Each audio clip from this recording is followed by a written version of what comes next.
کلمہ توحید کی قیمت کے برابر نہیں ہو سکتا، اس لیے کہ کلمہ توحید لا الہ الا اللہ، یہ کلمہ توحید ہے، اس کے ذریعے آدمی جہنم سے بچنے والا ہے، اور یہ پوری دنیا کو جو سونے کا ٹکڑا بنا دیا گیا یہ اس کے برابر نہیں ہو سکتا۔ لہذا کلمہ توحید دنیا کے تمام سونی چاندی سے بہتر ہے جو ہمیں اسے فری میں دے دیا گیا ہے۔ اللہ طاغوت کا پہلے انکار کرو، وَيُؤْمِن بِاللَّهِ، بعد میں ہی مان لو، یہی مطلب ہے لا الہ الا اللہ، پہلے نفی ہے بعد میں اس بات ہے۔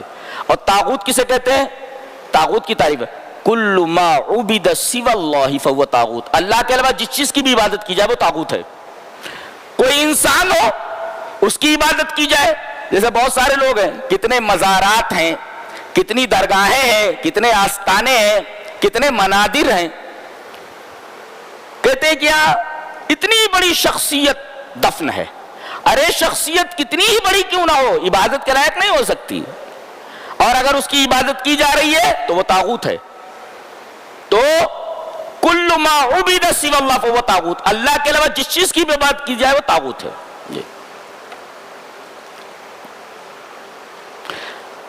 حضرت ابراہیم علیہ السلام اور وقت کے بادشاہ نمرود سے ایک بحث ہو رہی ہے۔ پتہ یہ چلا نمرود کو کہ یہ ابراہیم جو ہے یہ مجھے رب نہیں مانتا، رب تو میں ہوں۔ بلایا ان کو دربار میں، سارے آیان مملکت بیٹھے ہوئے ہیں، بڑے بڑے لوگ۔ کہا کہ سنا ہے تو کسی اور کو رب ماننا ہے؟ بولے ہاں۔ لو تنہا ہی آدمی دربار میں کھڑا ہوا ہے، بولے میں تمہیں رب نہیں مانتا۔ بولے تمہارا رب کون؟ بولے ربی الذی یحیی و یمیت۔ قال ابراہیم، ابراہیم نے کہا ربی الذی یحیی و یمیت، میرا رب وہ ہے جو مارتا اور جلاتا ہے۔ کہا کہ یہ کوئی سی بڑی بات ہو تو میں بھی کرتا ہوں۔ قال انا احیی و امیت، اتنا بڑا بے وقوف تھا، یہ اتنا بڑا بے وقوف تھا۔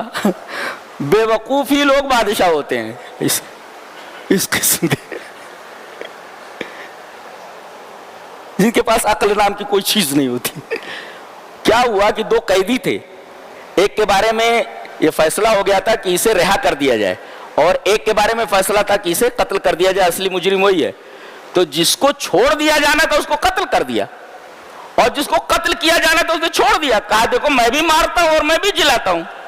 تو بڑے بڑے پاگل بادشاہ بنے ہیں، یہ کوئی نئی چیز تھوڑی ہے، سب جوجھ رہے ہیں، سب جوجھ رہے ہیں۔ انا احیی و امیت،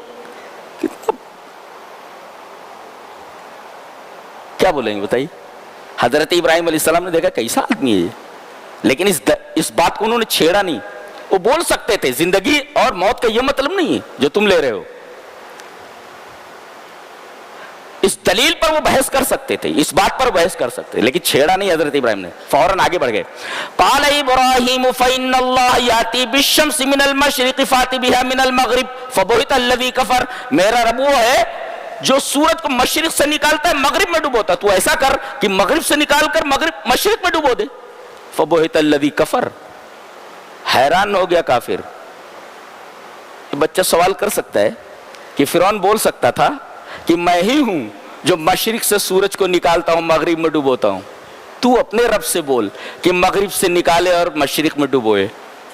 اگر یہ بولتا تو سارے لوگ بیٹھے ہوئے تھے نا، اس سے زیادہ عمر والے بیٹھے ہوئے تھے، وہ پیدا بھی نہیں ہوا تھا، اس سے بڑی عمر کے لوگ بیٹھے ہوئے، کہتے تھے آدمی پاگل ہے، ہم لوگ تے پیدا بھی نہیں ہوا تھا تب سے سورج مشرق سے نکل رہا ہے، یہ کہہ رہا ہے میں مشرق سے نکالتا ہوں، بولے تو لہذا وہ حیران ہو گیا کہ جواب کیا دوں۔ اللہ اکبر، جواب نہیں دے سکتا تھا۔ فبہت الذی کفر، مبہوت ہو گیا، اسٹنٹ، ایک دم اسٹنٹ ہو گیا، ایک دم پورا اسٹنٹ، ایک دم حیران ہو گیا، مبہوت ہو گیا۔ اس سے ایک نکتہ لکھا ہے ایک مفسر نے، الرسل ہدفہم ان یصلوا الی الحقیقۃ ولیس الی الغلبہ، رسولوں کا ٹارگٹ یہ ہوتا ہے، ہدف مقصود یہ ہوتا ہے کہ وہ حقیقت تک پہنچیں، غلبہ مقصود نہیں ہوتا کہ کسی کو آپ مغلوب کر دیں۔ آج مناظرے کی کیفیت کیا ہے؟ مناظرے کے مقاصد کیا ہیں؟ ارے ہم نے فلاں مسلک کے لوگوں کو مناظرے میں ہرا دیا، تو ہرانا یہ مقصد ہوتا ہے، حقیقت تک پہنچنے کے لیے مناظرہ نہیں ہوتا۔ لہذا مناظروں کا کوئی مطلب ہی نہیں ہوتا، کوئی مقصد ہی نہیں ہے، کوئی فائدہ بھی نہیں ہے، اس لیے کہ مناظروں کا مقصد حقیقت تک پہنچنا نہیں ہوتا، جبکہ رسولوں کا جو بحث کا مقصد ہوتا ہے وہ حقیقت تک پہنچنا ہوتا ہے، غلبہ حاصل کرنا نہیں ہوتا کہ ہم آپ کو مغلوب کر دیں اور ہم آپ پر غالب آ جائیں۔ آج مسلمانوں کے تمام مسالک کے یہ حال ہے کہ مناظرہ کرتے ہیں، مناظرے کا چیلنج کرتے ہیں، مقصد یہ ہوتا ہے کہ کسی طریقے سے غلبہ حاصل کر لیں، چاہے منطقی دلیلیں دینی پڑے، فلسفیانہ دلیلیں دینی پڑے، قرآن و سنت سے کچھ لینا دینا نہیں ہے، یہ مطلب ہے۔ سمجھ میں آیا؟ یہ فرق ہے انبیاء کرام کے مناظروں اور آج کل کے علماء کے مناظروں کا۔ یاری بالکل میری طرف متوجہ ہو جائیے، جو لوگ اللہ کی راہ میں خرچ کرتے ہیں اس کی مثال سمجھو۔ اللہ بتا رہا ہے مثال، ایک دانہ زمین میں آپ نے ڈالا، اس سے 7 بالیاں نکلی اور ہر بالی میں 100 دانے ہیں، تو ایک دانے نے کتنے دانے دیے؟ 700۔ اللہ فرما رہا ہے، ایک مفسر نے اس پر بڑا اچھا لکھا ہے، کیا کہتا ہے؟ ھذا عطاء المخلوق فکیف بعطاء الخالق۔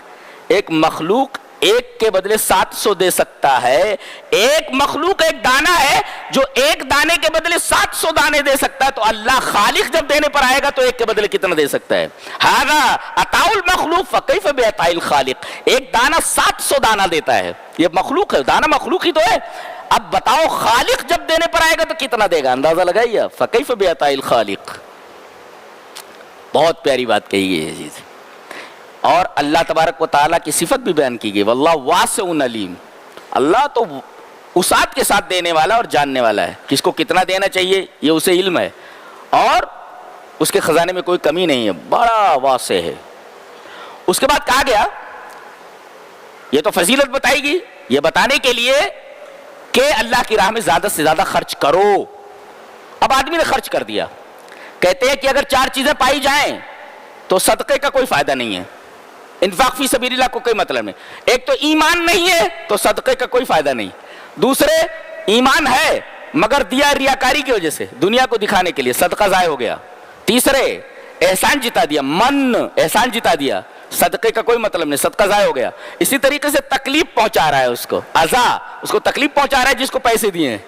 تو اگر یہ 4 چیزیں آ جائیں تو صدقہ بالکل بیکار ہو جاتا ہے، صدقے کا کوئی مطلب نہیں۔ جی دیتا ہوں، وہاں افضل یہی ہے کہ اعلان کیا جائے، تو کہیں افضل ہوتا ہے سرن دیا جائے، اور کہیں وقت ایسا ہوتا ہے ترغیب کا وقت اگر ہے تو اعلان کر کے دیا جائے۔ اس کے بعد کہا جا رہا ہے فَلَهُمْ أَجْرُهُمْ عِنْدَ رَبِّهِمْ، ان کا اجر صدقہ کرنا اللہ کے پاس ہے۔ اللہ اکبر۔ اور اللہ جب دینے پر آئے گا، جب اجر اس کے پاس ہے تو وہ اس کے بدلے میں کتنا دے گا اندازہ لگائیے آپ، اب سوچ بھی نہیں سکتے کتنا دے گا۔ وَلَا خَوْفٌ عَلَيْهِمْ وَلَا هُمْ يَحْزَنُونَ، یہ صدقہ دینے کے بعد یہ کیوں کہا گیا صدقے کے ذکر کے بعد وَلَا خَوْفٌ عَلَيْهِمْ وَلَا هُمْ يَحْزَنُونَ؟ اس کا مطلب ہے اگر آپ کو کسی سے ڈر ہے، کسی سے ڈر رہے ہیں آپ، اور اگر آپ کو کوئی اندیشہ ہے، کوئی غم ہے، تو صدقہ اللہ کی راہ میں کرو، خوف مٹ جائے گا اور تمہارا غم مٹ جائے گا۔ تو غم اور خوف کو اگر دور کرنا ہے تو صدقہ دو۔ کسی نے بالکل سچ کہا ہے، عالج خوفک والحزنک بالصدقہ، اپنے خوف کا اور اپنے حزن کا علاج کرو صدقے کے ذریعے۔ اگر آپ ڈر رہے ہیں کسی سے تو صدقہ دو، خوف ختم ہو جائے گا۔ اگر آپ کو کوئی تکلیف ہے، کوئی غم ہے تو صدقہ دو، صدقے کے ذریعے وہ غم مٹ جائے گا۔ تقوا یوما ترجعون فیہ، یعنی پورا لینے کے چکر میں ہو تو تم سے بھی پورا حساب لیا جائے گا وہاں۔ یہ مت سمجھو یہاں پورا لے رہے ہو تم کو چھوڑ دیا جائے گا، پورا تم سے بھی حساب لیا جائے گا، تم نے کیا کیا ہے وہ پورا حساب دو۔ ایسا دین کے حقائق کے اوپر اس کی گہری نظر ہو۔ کہتے ہیں، یہ دعا کرتے ہیں راسخین فی العلم، ربنا لا تزغ قلوبنا بعد اذ ہدیتنا، اے ہمارے رب ہدایت دینے کے بعد ہمارے دلوں کو ٹیڑھا مت کرنا۔ ایک بات تو یہ معلوم ہے کہ آدمی غلط راستے پر پڑتا ہے، اس وجہ سے اس کا دل ٹیڑھا ہو جائے۔ ٹیڑھے راستے پر چلنا اس وقت ہوتا ہے اس کو جب دل ٹیڑھا ہو جائے۔ ٹیڑھے راستے پر کون چلتا ہے؟ جس کا دل ٹیڑھا ہو۔ اس کا مطلب جو صراط مستقیم کو چھوڑے ہوئے لوگ ہیں وہ ٹیڑھے ہیں سب کے۔ وہ کہیں سنا تھا کہ پہلے لوگ یہ کہتے تھے، بیٹا چھوٹے بال اور سیدھی چال یہ شرافت کی علامت ہے، اور آج کل لمبے بال اور ٹیڑھی چال پیسے کما رہے لوگ۔ انا للہ و انا الیہ راجعون۔